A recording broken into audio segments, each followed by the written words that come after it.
Hi YouTube, and welcome back to another video. So this is a video where I'm going to be showing you how to go ahead and quilt the quilt.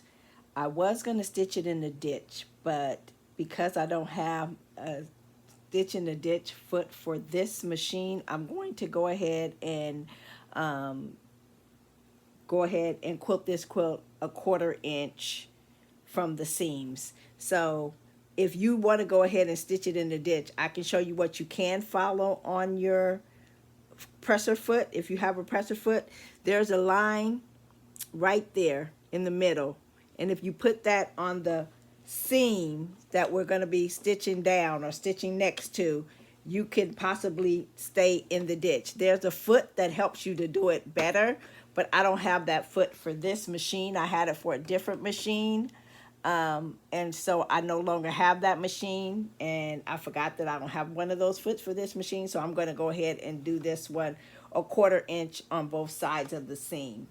But if you want to stitch it in the ditch, then that is how you would do it. You would just put your needle in the middle and then go down the seam. But I'm going to put my needle where it's going to go a 1/4 inch from the seam. So here's our quilt, and we only have two seams that go all the way from top to bottom. And what I mean by all the way to top to bottom, if you see this seam starts here, but it will go down the middle of a circle. That seam does not go from top to bottom.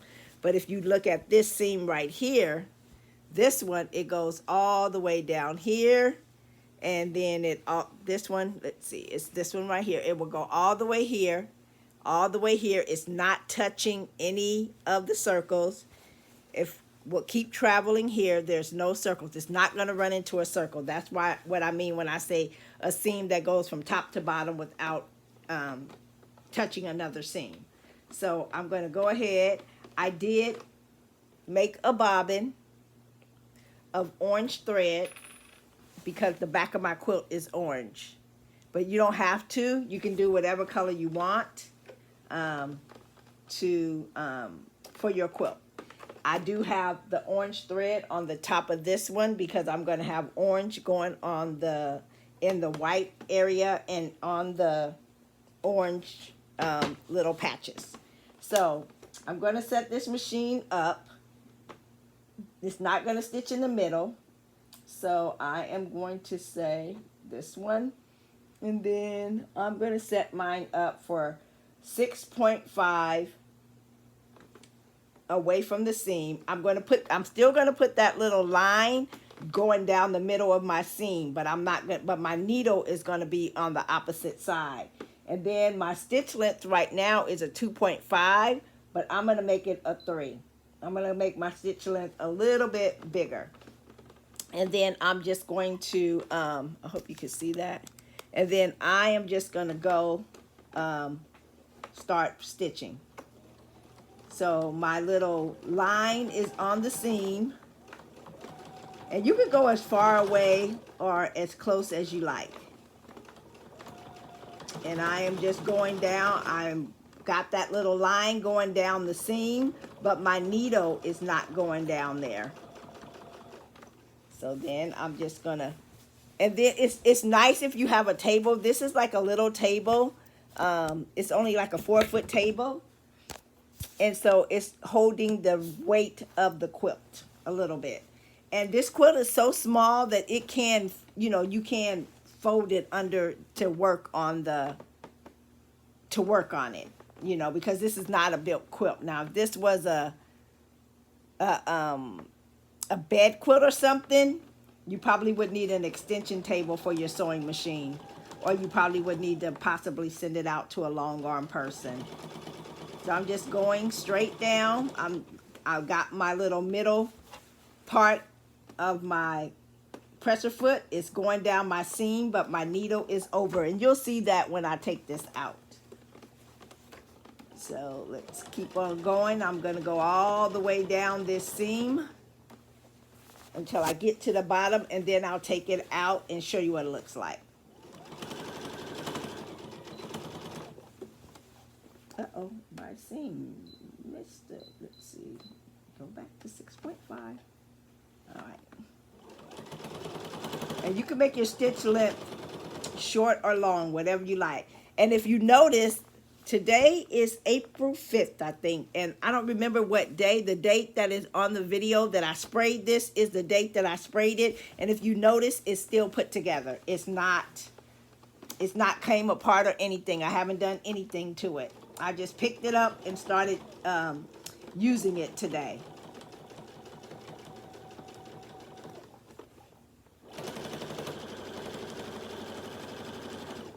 So we're gonna keep on going down.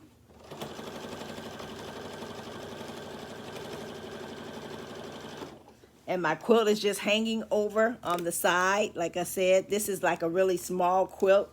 So you shouldn't have a problem just doing it on a regular sewing machine because it's such a small quilt. And I normally don't make anything bigger than a lap size. So a lap size is probably twice as big as this one, twice as wide and twice as long, but I can still do that on this machine. And I just go past, the my fabric onto the batting and the backing a little bit. And then I'm just gonna cut my thread, and then I'm gonna go to a different seam. So let's see if you could see that. Probably need to make my stitch length a little bit longer. I could have made it a little bit longer. So you could see on the white part right here, see, if you could see on the white part, we didn't go directly into the seam. We went a 1/4 inch away from the seam. See how you can see the orange?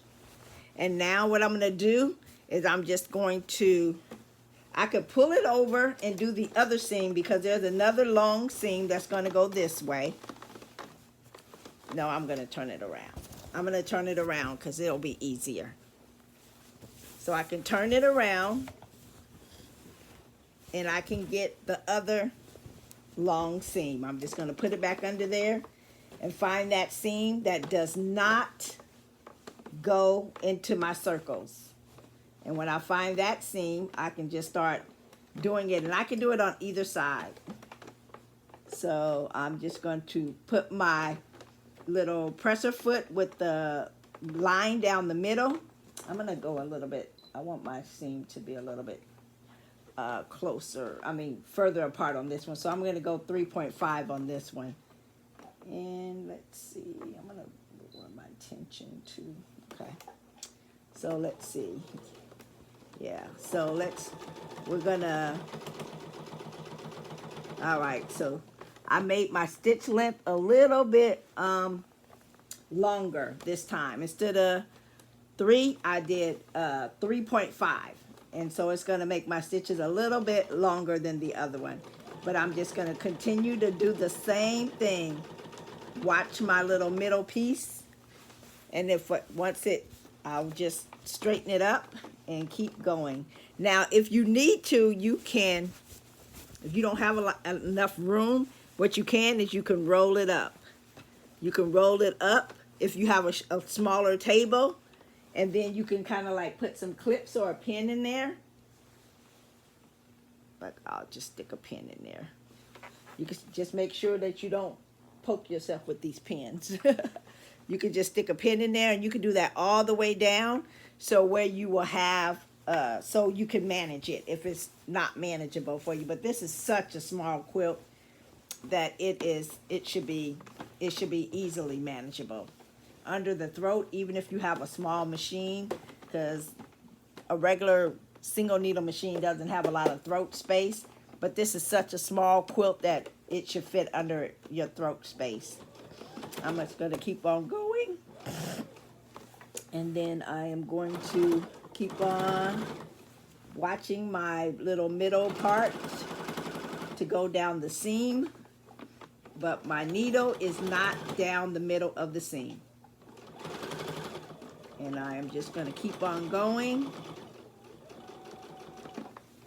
and I just straighten it up when I need to straighten it up. And keep going.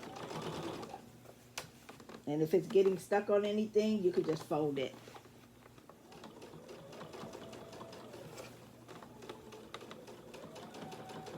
I do have some like little clips that I can like roll this under and put a clip on it, but probably most people don't have those because I've had them for so long. I don't even know if they sell them anymore, until, like I said, this is such a small quilt till I don't even really need that.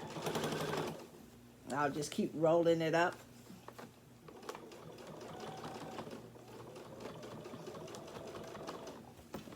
Keep rolling it and just stitching down the middle.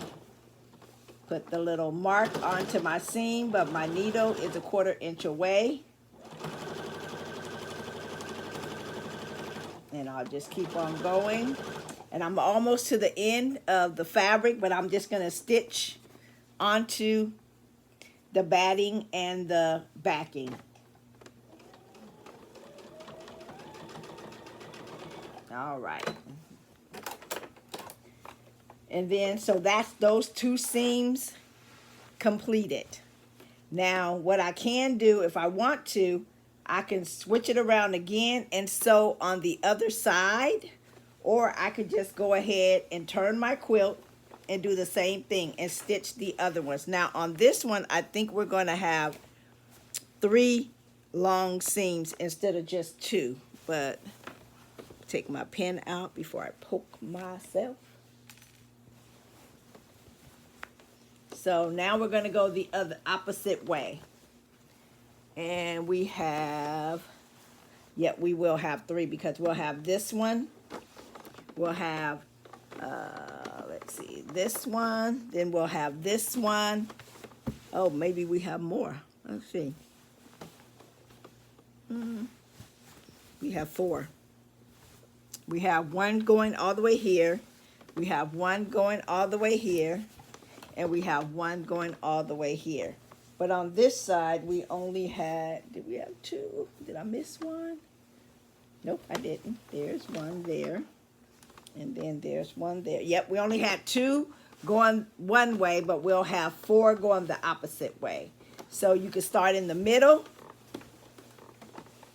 and work your way around, or you can start on the opposite side. Whatever you need to do to roll up your quilt. I think I'm going to start here. I think I'm going to start on this one and then work this one, and then I'll turn it around. So I'll start on this one. We've turned the quilt around, and now we're going down the opposite seams. We're going to start off of the quilt onto the batting and the backing, and then we're going to go down the quilt.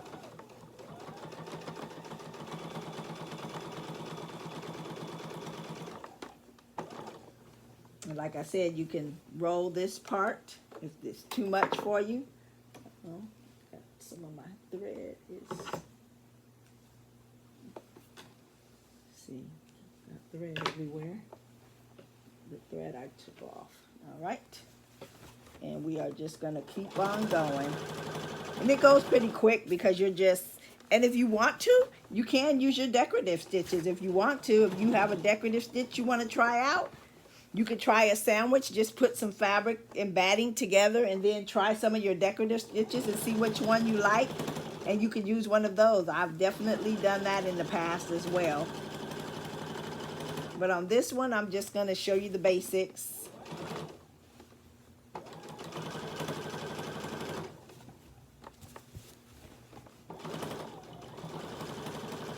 Just like that, this quilt is going to be almost done, except for the binding. And what is that? We're at 14 minutes.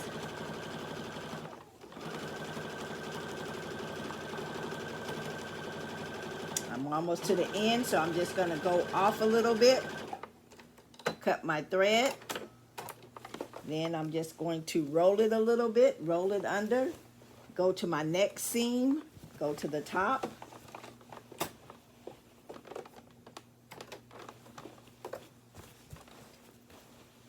And I'm going to go to the next seam and start on that one.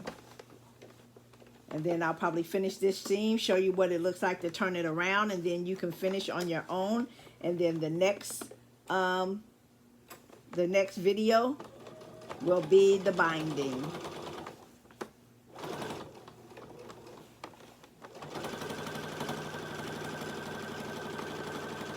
just want to show you how quick and easy it is to quilt a quilt. It's not very hard.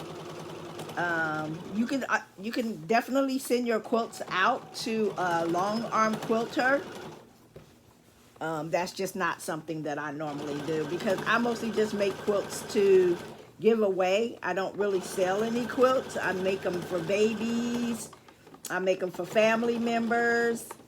And I make quilts just because I like to make quilts. When I first got a sewing machine, that was what I made before I started making tote bags or anything else. Quilts was what I made. Embroidery quilts. I really love embroidery quilts. I'm going to make another quilt, but it's going to be full embroidery. This one just had a little bit of embroidery.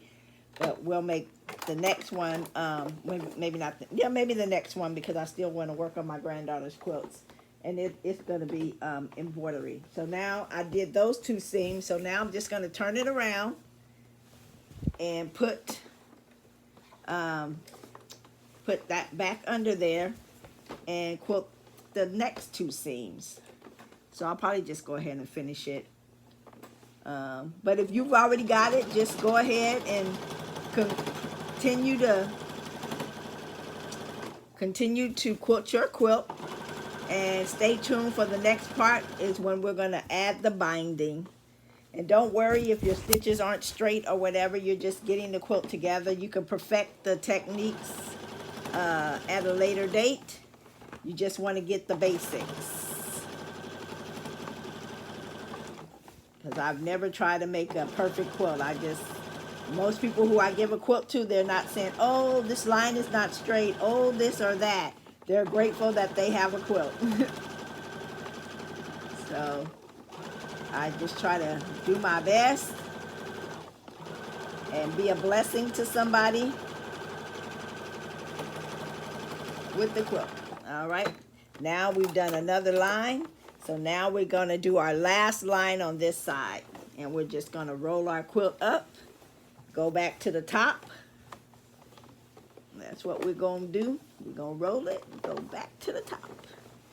Bring it on through. And go down our last seam that we need to go down. Now we can do more quilting if we want to, but this is the last seam we need to go to. And remember, start off a little bit onto the batting and the backing.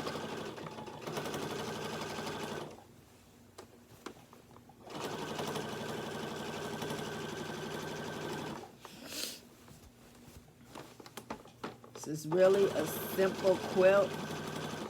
Hopefully next time my video I can get my overhead to work. I thought this one was gonna work for me, but I ran into some challenges when I got in, so I'm gonna just keep going because like I said, if I waited for perfect conditions, I'd never get anything done. So let me know if you have any questions. If I went too fast, if you didn't understand something, please don't hesitate to leave me a question.